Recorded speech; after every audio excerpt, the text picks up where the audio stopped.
What is up, everybody? We're back here at King Film Sports for the NFL Week 1 reaction and power rankings here, as we had a great slate of NFL games on Thursday, then Friday, then obviously yesterday on Sunday. So we'll be recapping, and then I will be power ranking my top 10 NFL teams from Week 1 and just in my power rating in general here.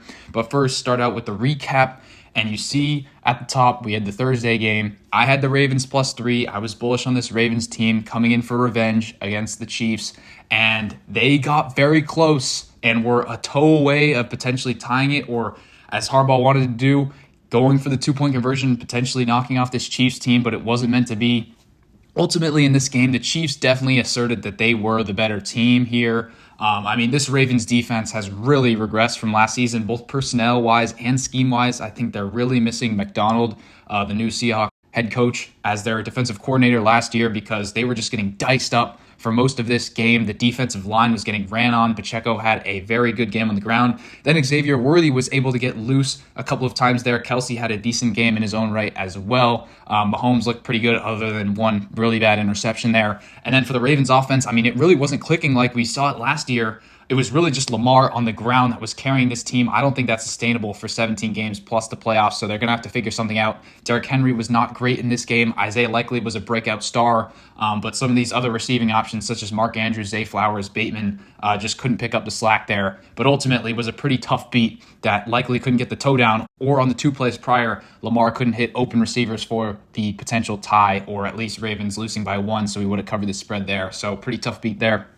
Then we recap the Friday game, Packers versus the Eagles here. This one was a thrilling game, but really the field was so bad. I couldn't believe that they played an NFL game there, let alone that it was in Brazil. And this one, high-scoring affair, and both of these teams just look like what they looked like at the end of last year. The offenses are high-flying, but the defenses will be the downfall of each of these teams if they do not fix them, in my opinion. This is the same Eagles team, in my opinion, that we saw for the first 12 or so weeks of last year, where their offense is decent, and then there's defense that has some holes, but they're able to get away with it before some regression comes. And obviously it did come within the last month of the season where they just imploded. But Jalen Hurts looked pretty good other than a couple mistakes early on, hitting receivers down the field. Part of that is that the Packers defense is just really porous, especially in the secondary. So A.J. Brown, Devontae Smith able to get loose. Saquon looked really good. The one concerning thing is that their O-line without Kelsey looks to be a bit worse, and the tush-push does not work to the same degree that it did last year and 2 years ago. So I think that will be a little bit concerning in short yardage situations for this Eagles team.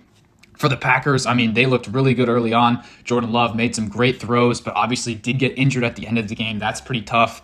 And for my +3 bet, just really despicable here that they ended up losing the game by 5, because they were winning for most of the first half and covering for most of the game here, ended up losing by 5 points. I hope that Jordan Love gets well, because this Packers team is really going to suffer without him for the next 3 to 6 weeks, and really tough that they lost this game now down to 0-1 when all of the other NFC North teams won in Week 1. So it could be tough if he comes back Week 7 and this team is 1-5. So hopefully he gets well there. Then we get to some of these other games. Going to go to the Discord to show what I had yesterday. Be sure to join the Discord, link in the description. Also, be sure to like and subscribe if you are enjoying the content. And I had the Falcons Steelers under 42.5. I didn't mention it in the video a couple weeks ago, but I really did like this play, especially when it was announced that Justin Fields was playing in this one instead of Russell Wilson. Really, it was the Steelers defense that carried this under, because they just completely thwarted this Falcons offensive attack. This is a very hyped scheme and overall offense here for this Falcons team with Kirk Cousins, Kyle Pitts, Bijan Robinson, Drake London. You name the weapons, and they only scored 10 points. Just a masterclass by Tomlin in this defense, and TJ Watt had his fingerprints all over this one. Falcons only scored 10 points. Steelers didn't even score a touchdown. It's just the same offense with Justin Fields in here, but they were able to get in some field goal range positions. Boswell knocked through 6 field goals, so they win 18-10 there, but just a very ugly game. Classic Steelers win and classic Falcons loss, as we've seen. Hopefully Kirk Cousins and that offense can improve, but that was an ugly outing at home from them there, so the under cashes easily. Then the next bet, we had the Titans at the Bears here, and this one was just an evil beat that happened to us here. The Titans were up 17-0 in this one. Will Levis and that offense was clicking, and this Bears offense was doing horrible in Caleb Williams' debut. Caleb Williams, I don't even think he surpassed 150 total yards in this game. I mean, it was really ugly, and I do think that this Titans defense is severely underrated. They really came to play in this one, and they ultimately just imploded on offense, that being the Titans. They were up 17-3, and then they had a blocked punt return for touchdown. The Bears did. And then Will Levis, when the game was 17-16, threw one of the worst pick sixes I've ever seen, and just gift wraps the Bears this game. And they don't even cover the 4.5 or 5 points, whatever you ended up getting there on the Titans. I mean, truly bad what this Titans team did. And Caleb Williams really just looked uncomfortable all day, was not able to move the ball. But they didn't even need to score an offensive touchdown to win that game. So that's really just a game that the Titans needed to win. They deserved to win, but Will Levis ultimately just gift wrapped the Bears the game. So very tough beat there. Next, we get to the Texans at the Colts. Had the Texans winning this one outright, but I did take the Colts plus the 3 in the Discord here. As you guys saw, just thought it was too much value. Divisional home underdog. Great spot to be supporting here. And wow, I think the only difference between these two teams is their starting quarterback, CJ Stroud. I mean, he picked up where he left off last year. He truly lit up this Indianapolis Colts defense, and Joe Mixon was a valuable addition to that offense. That offense might be one of the best in the NFL. But the Texans defense ultimately is not that good, in my opinion, and I think that this team is a little bit overrated for that fact. Richardson, I know that the highlights will show him being very good. He had a couple big misses. He had a horrible interception, just a few big mistakes that held the Colts back from winning this game, but also a few great throws that were able to keep them in it, and ultimately they only lose by 2. They also did have a big blocked punt that set up a touchdown by Jonathan Taylor, so that was big there as well. But Texans, just with Stroud, were the superior team, but ultimately we did cover there, which was good. Next, we had the Raiders plus 3.5 or 4, depending on where you got it. And this one was just a masterclass by Harbaugh and that coaching staff for the Chargers. I mean, he completely outcoached Antonio Pierce, the coach of the Raiders, and just some unfortunate mistakes there. I do think that those teams are pretty equivalent. If you take out the quarterback play, Herbert definitely better than Minshew. But Raiders, in my opinion, they were covering for a lot of the game. Deserved to cover there, but ultimately that Chargers running game just kept wearing that Raiders defense down, and then ultimately Gus Edwards and J.K. Dobbins were able to break out some runs over the course of that game, and Chargers end up winning easily in that one, so pretty tough beat. Then Broncos at the Seahawks here, had the Broncos plus 6.5 here in the Discord. Maybe some people could get a 7. But Broncos covering for a lot of the game. Bo Nix, I don't think, looked very good. I mean, tough environment going into Lumen Field there, tough crowd, but he was able to make a couple plays late, and they do end up backdooring it against the Seahawks there, which was great to see. They definitely deserved to cover as they were covering for 3.5 quarters there. So great that they ended up only losing by 6 there. Bo Nix with a clutch late drive to lead them to the promised land for the cover. Then we had the Cowboys plus the 3 points against the Browns, and I honestly was just playing a number here. I thought that these two teams were basically equivalent. Turned out not to be the case.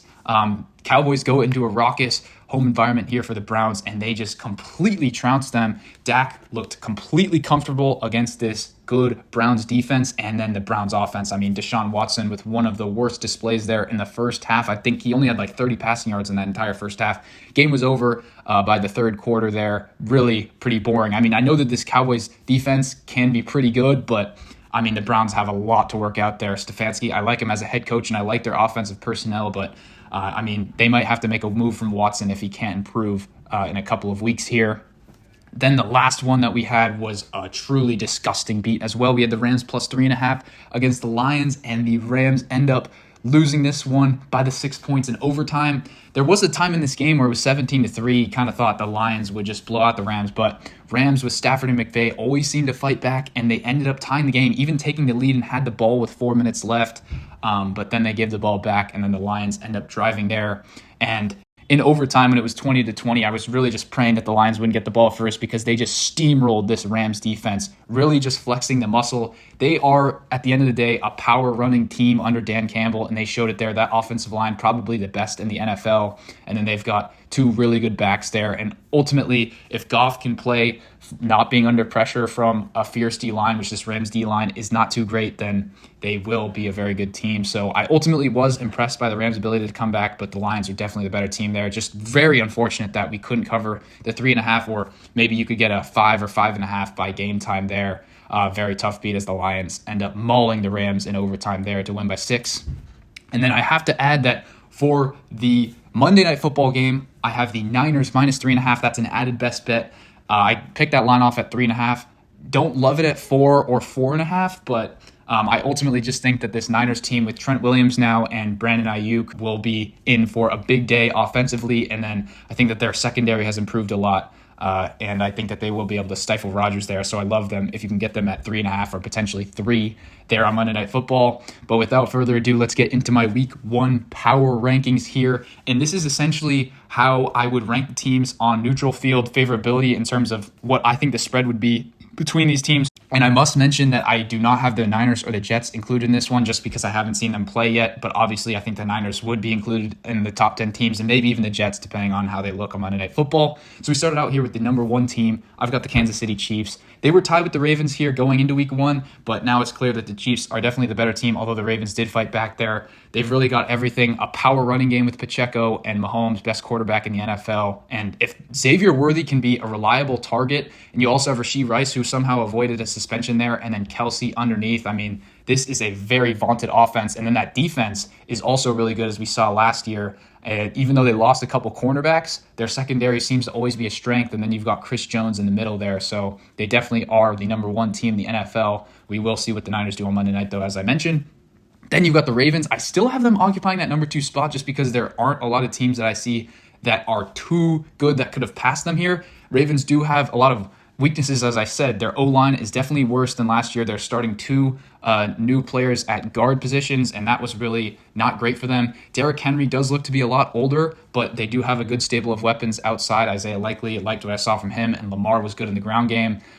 Decent in the passing game, but could be better. And then that defense, I think, has some improving to do, but they do have some good pieces there. I like their personnel on defense, and I think they will improve there. So I think that they still occupy the number 2 position there. Then at number 3, I'm giving this one to the Bills. Now, the Bills and the Lions and the 5th team that I'll mention here are essentially tied in my power rating, but I had the Bills above those other 2 teams before this week, so I'll give the nod to Buffalo. A lot of the problems that Buffalo had last year and in the offseason really persisted in this game, but also they did give up a kick return touchdown to DJ Dallas and the Cardinals, so that was pretty unfortunate there. Josh Allen will have a couple turnovers, but ultimately he will put on the Superman cape and carry this team when it matters most, and that's what he did against Arizona there. I think the Cardinals are a very frisky team. So I like that the Buffalo Bills were able to come back there, down 17-3, and in a matter of a few minutes, they had already tied up the game. So Bills still occupy the number 3 position, but I do not think that they are particularly close right now to the Chiefs and the Ravens. Then at number 4, you've got the Detroit Lions, and likewise, I think they're essentially the team that we saw at the end of last year. I mean, Goff has his limitations. He had an atrocious pick and some questionable decisions in that game as it got close, but you see with Jamison Williams, Amon-Ra St. Brown, Jahmyr Gibbs, and Montgomery, they are a great team. And as I mentioned, the offensive line. The defense, though, has some holes, and Stafford was able to pick them apart, so that's why they're not in the top 3 position. Then we get to 5 and 6. Both Texas teams here. We'll start out with the Cowboys. I was very impressed with what I saw yesterday. Dak Prescott thoroughly outplayed Deshaun Watson here. That offense looks great, and great that they signed Dak and CeeDee Lamb this offseason. The offensive line was very good, and Zeke played decent in his own right as well. And then that defense was very good as well there. But it's worth mentioning that the Cowboys did have a lot of these blowout wins last year, and ultimately in the playoffs didn't end up mattering. They got blown up by the Packers, and likewise in a couple other big spots they got trounced as well. So I will wait to see before I upgrade the Cowboys anymore, but it is good to see that they picked up where they left off last year and were able to beat a decent team in the Browns. Then at number 6, the Texans. I know some people will have the Texans higher than this, but I do see some holes in their defense, and I think that if Stroud doesn't play great, then they are very susceptible in these shootout type of games, but I do really like that offense, so I'll give them the number 6 spot there. Then we get to 7 and 8.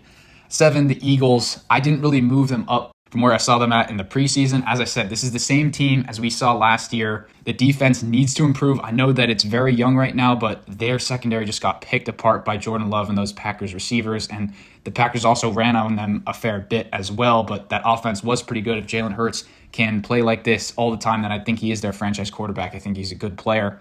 Then at number 8, the Bengals. I moved them down a lot, but they still get the number 8 position here just because I don't think you can completely overreact to that bad game. Joe Burrow and this offense were just really bad in the first half, and a couple really bad mistakes held them back there. I think that some of the noise surrounding Jamar Chase and his contract situation might have been a bit of a distraction here in training camp and days leading up to the game. So they ultimately have to work out a lot of things. Their defense didn't play too bad, though, but you're playing against the Patriots, so I expected them to be a little bit better there. Just a very disappointing result, but I'll keep them at number 8. Then we get to the final two teams here. I have the Dolphins and the Rams. Dolphins, I'm keeping them about the same. I think that Jags team is about a league average team, and the Dolphins really struggled in the first half. I mean, if ETN doesn't fumble on the 1 yard line going into the end zone, then that could be a completely different game. I think the Jaguars really choked that, but the Dolphins showed their offensive firepower. Were really slow early on, but Tyreek Hill was able to break one big, and Tua ultimately made some big throws down the stretch. And I think their running game will be a little bit better than what we saw. I think potentially that Jags front seven is better than we're giving it credit for. So I think Achane and Mostert will be better, and that offensive line will get it together over the next courses of the regular season. And then finally at number 10, give me the Los Angeles Rams. Was pretty impressed with what I saw with them fighting back. This is essentially where I had them before the season. I have a lot of respect for Stafford, McVay, and this offense. You saw even Puka Nacua went out. Now, hopefully he's able to get back. But a lot of people were writing off Cooper Kupp going into the season, saying that he's too old, and he made a lot of plays in this one. And then you have these other receivers coming into the fray, like Demarcus Robinson, a couple others. Kyron Williams looks really good as they're back. They have a few offensive line injuries, which is concerning, and those defensive line rookies are not really panning out so far. I mean, given it is week 1, so hopefully they will improve there. The secondary also got picked apart a little bit, but they are the 10th ranked team right now, so not expecting too much from them so far. But that concludes my week 1 power rankings and reactions. So let me know what you think of my power rankings. Which teams do I have too high? Which teams do I have too low? Let me know in the comments. As always, be sure to like and subscribe, and I will see you all in the next one.